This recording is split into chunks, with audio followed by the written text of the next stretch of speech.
All right, let's dive right into this explainer. Today, we're unpacking a truly grim, dark fable. It's a fascinating look at a character named Alara and her synchronized shadow, bumping up against the mechanical god and his rigid ice. It's a deep philosophical exploration of what true sovereignty actually means. We're going to frame this whole story using a Fichtean dialectic, looking at the thesis, antithesis, and synthesis of these characters to uncover some pretty profound truths about how we move through the world.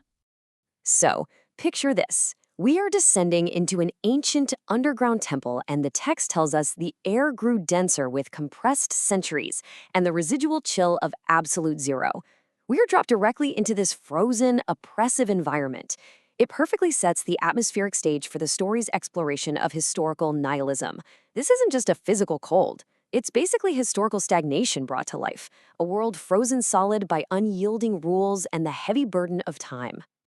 To truly understand the mechanics of this fable, we have to start with our thesis. Enter Sir Brain, the mechanical god. His entire existence is defined by a rigid, unyielding tempo. He represents this tyrannical force. Imagine someone who utterly refuses to adapt, trying to force everything and everyone into their exact, calculated rhythm. That absolute inflexibility makes him a tyrant of the table, imposing the tyranny of absolute ice. But what's actually driving him beneath that rigid exterior? Well, he has a pulse that quite literally never yields. He is the clockwork sovereign. But here's the catch. By shedding the messy vulnerability of human life, he hasn't actually found freedom. He's just constructed a sublime prison for himself. And underneath all that relentless ticking, he harbors a deep existential terror of cessation. He is absolutely terrified of stopping. But a rigid tempo inevitably hits a wall, right? And that brings us to our antithesis, our opposing force, Ilara, known as the honest guest. As she's walking alongside Sir Brain through this freezing temple, she feels an honest echo rise up in her chest. This is the shadow archetype manifesting, but it doesn't show up as an adversary. It acts as a synchronized extension of her own presence, ready to bind with her in a perfect yielding cadence. And that introduces this amazing concept, the soft error. Instead of fighting her inner complexity, or trying to freeze it out like Sir Brain would, Alara intentionally introduces this soft error into her own will. It's a vibration. It represents the capacity for internal dialogue and a temporary surrender to your own depths. This isn't possession or erasure. It is integration made visible. She doesn't fight the shadow, she answers it.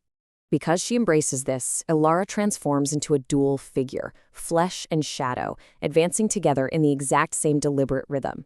It's such a stark, powerful contrast to Sir Brain's mechanical tyranny, isn't it? While his pulse never yields, Alara shows us that true honesty actually requires you to surrender occasionally to your own complexity. It's the profound difference between breaking against the world and yielding to it. This perfectly highlights their totally opposing views on growth, critiquing what the text calls the inverted heroic journey. You've got the sovereign over here, desperately imposing his rigid tempo on the world, completely trapped in his sublime prison. And then there's Alara. She's totally fluid. She integrates her shadow and practices the art of moving while leaving the prison's door ajar. She doesn't demand the path keep her time. So what happens when absolute ice meets a yielding shadow? We get our synthesis. As they move deeper together, the grim physical environment of the underground temple itself begins to change its rhythm. The space literally cannot ignore the profound dialectic clash happening between these two travelers. Here's exactly how that synthesis unfolds. First, Ilara's will flat out refuses both worship and destruction. This forces Sir Brain to react. The dark fire inside him starts pulsing irregularly in a warm fracture. He realizes his rigid tempo is incomplete. And then, incredibly, the frozen brass corridors of the temple soften their angles. This is the sixth and seventh parables enacted in real-time motion. The very structure recognizes a rhythm that is capable of stopping. This creates a huge spiritual shift. Ilara's synchronized shadow begins archiving the temple's silence, introducing this beautiful idea of the temporal library. The spirit has to hold moments like unbound folios with artisan humility.